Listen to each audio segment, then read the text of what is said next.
티아라 이아름은 사기 혐의는 아름 금전. 사기 피해자 모임 단톡방에 있던 피해자 황모 씨의 고소장에서 비롯되었습니다. 황 씨는 울산 동부경찰서에 고소장을 접수하며 아름이 전화통화 후 돈을 빌려갔지만 변제 기한에 돈을 갚지 않았다고 주장했습니다. 황 씨에 따르면 아름은 둘째 자녀의 건강이 위독하다는 이유로 2024년 3월 3일부터 9일까지 총 20회에 걸쳐 약 3천만 원을 빌렸다고 하며 거래 내역을 공개했습니다. 황 씨는 빌려준 원금만 2,750만 원이고 돈을 빌려주는 과정에서 발생한 장기카드 대출과 휴대전화, 소액결제 현금화에 따른 수수료까지 포함하여 총 3천만 원을 아름이 갚아야 한다고 설명했습니다. 황 씨는 아름이 그의 직업이 대중에게 노출된 것을 이용해 의도적으로 접근했다고 주장하며 특히 황 씨는 티아라를 2009년부터 응원한 팬이었기에 충격이 컸습니다. 한편 아름은 앞서 아동학대, 아동유기방임, 미성년자 약취유인 등의 혐의로 검찰에 송치된 바 있습니다. 전 남편과의 아동학대 혐의 고소전에서 경찰은 아름의 아동학대 혐의가 있다고 보고 검찰에 송치했으며 전 남편에 대한 혐의는 증거 불충분으로 무혐의 처분을 내렸습니다. 쿠팡이 자체 브랜드 PB 상품 판매 밀어주기와 관련한 공정거래위원회의 1,400억 원대 과징금 제재에 대해 강하게 반발하며 로켓 배송 서비스와 투자 중단 의사를 내비쳤습니다. 공정위는 쿠팡의 검색 순위 알고리즘 조작과 임직원을 이용한 구매 후기 작성 등의 행위를 금지하는 것이지 로켓 배송 자체를 금지하는 것은 아니라고 밝혔습니다. 쿠팡은 반박 자료를 통해 공정위의 제재가 로켓 배송 서비스 유지에 막대한 지장을 초래할 것이라고 주장했습니다. 쿠팡은 매년 수십조 원을 들여 로켓 배송 상품을 직접 구매해 빠르게 배송하고 무료 반품을 보장해왔지만 이번 제재로 인해 이러한 서비스가 어려워질 것이라고 했습니다. 쿠팡은 향후 3조 원의 물류 투자와 22조 원의 로켓 배송, 상품 구매를 위한 투자 계획도 중단할 수밖에 없다고 덧붙였습니다. 참여연대는 쿠팡이 알고리즘 조작이 업계 관행이라는 변명을 중단하고 피해 업체와 소비자에게 사과해야 한다고 주장했습니다.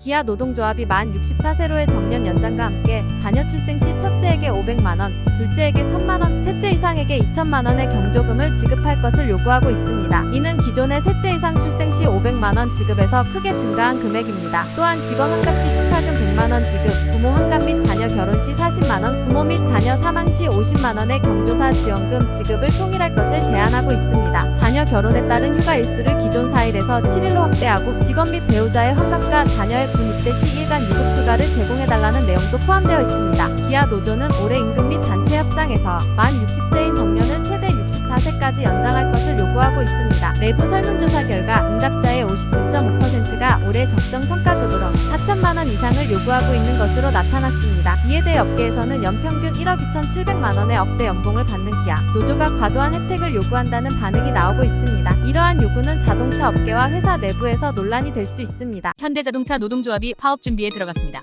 이는 13일 울산 공장에서 열린 8차 교섭에서 발생한 일입니다.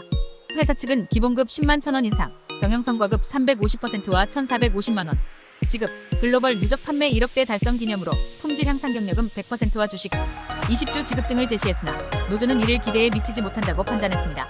또한 회사는 노사 공동기금 조성, 급여, 우수리 제도, 부품 협력사 지원 펀드와 스마트 공장 구축 지원 등의 상생 방안을 제안했습니다. 그러나 노조는 협상을 결렬하고 교섭장을 떠났습니다. 노조는 중앙노동위원회에 쟁의행위 조정을 신청하고 임시대의원 대회를 열어 향후 투쟁 방향을 논의할 예정입니다. 24일에는 전체 조합원을 대상으로 파업 찬반 투표를 벌일 것으로 보입니다. 중앙노동위원회가 조정 중지 결정을 내리고 조합원 투표에서 찬성이 과반을 넘으면 합법적인 파업이 가능해집니다. 노조가 요구한 조건들은 기본급 15만 9천 원 인상, 전년도 순이익 30% 성과급 지급, 상여금 900% 인상, 금요일 4시간 근무제 도입, 정년 연장 등입니다. 19년차 중학교 교사인 A씨가 익명으로 중학생의 마약 범죄 사실을 제보했습니다. A씨는 학교에서 술에 취한 것처럼 비틀거리는 중학생 B학생을 목격했으나 술 냄새가 나지 않아 이상하게 여겼습니다. 담임교사가 교무실로 데려와 상담하던 중 B학생은 다이어트 약을 먹었다고 했고 이 약을 모르는 사람에게서 텔레그램을 통해 구했다고 밝혔습니다. A씨는 이러한 다이어트 약이 실제로는 값싼 중국산 합성 마약이라고 설명했습니다. 학생들은 약이 마약이라는 사실을 알고 있지만 혼날 것을 우려해 다이어트 약이라고 주장한다고 합니다. 지역 경찰서는 학교를 방문해 B학생에게 약을 어디서 구입했는지 조사했습니다. 또한 A씨는 온라인 불법 도박 사이트도 청소년들 사이에서 큰 문제라고 지적했습니다. 많은 청소년이 한 번씩 가입해볼 정도로 흔하며 불법 도박방에서는 마약을 권유하는 메시지가 많이 온다고 했습니다. 온라인에서 구매 약속을 하고 공중 화장실이나 길가에서 소위 던지기, 수법으로 약을 받는 방식도 소개되었습니다. 가격은 펜타닐 40개짜리 한 봉지가 몇천 원 정도로 싸기 때문에 대량으로 구매한 후 주변 친구들에게 더 높은 가격에 되파는 아이들도 있다고 합니다. 재판부는 염 씨가 프로포폴 처방을 통한 돈벌이에 급급했고 이를 통해 환자들을 성폭행하고 촬영까지 한 점을 지적하며 의사로서의 도덕적 해이를 강하게 비판했습니다. 특히 의사는 환자에게 해를 가하면 안 된다는 히포크라테스 선서를 어겼다는 점을 강조했습니다. 또한 염 씨의 범행으로 인해 국민의 의료에 대한 신뢰가 실추되었고 환자들이 수술대에서 의사의 피해를 두려워하게 되었다는 점도 언급했습니다. 다만 검찰이 청구한 전자장치 부착 명령은 기각되었는데 이는 염 씨가 범행을 스스로 멈춘 점과 동종 전력이 없는 점을 고려한 결정이었습니다.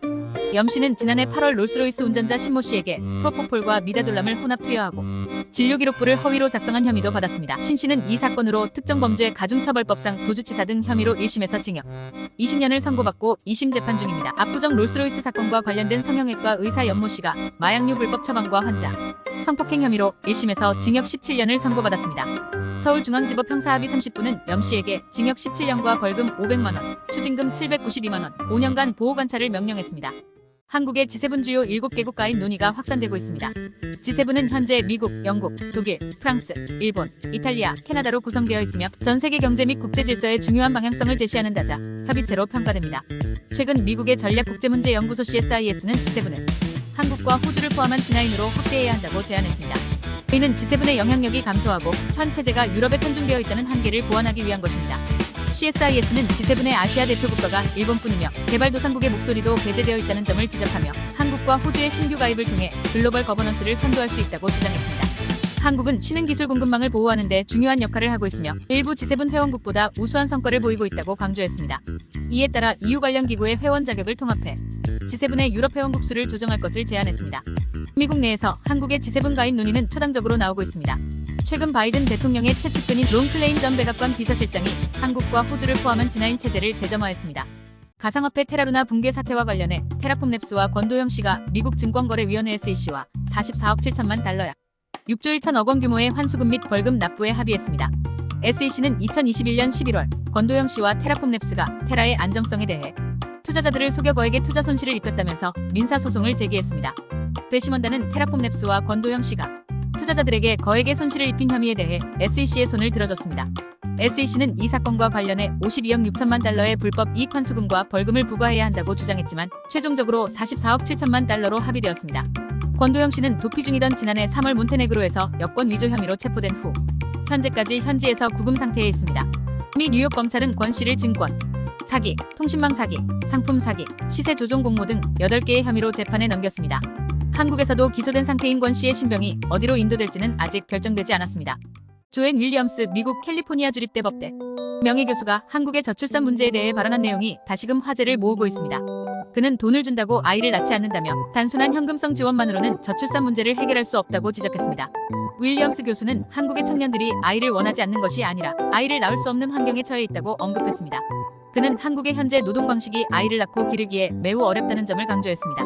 윌리엄스 교수는 한국의 노동 문화가 과거의 한강의 기적을 만들어낸 방식에 머물러 있으며 이러한 방식이 현재 한국 사회를 약화시키고 있다고 비판했습니다.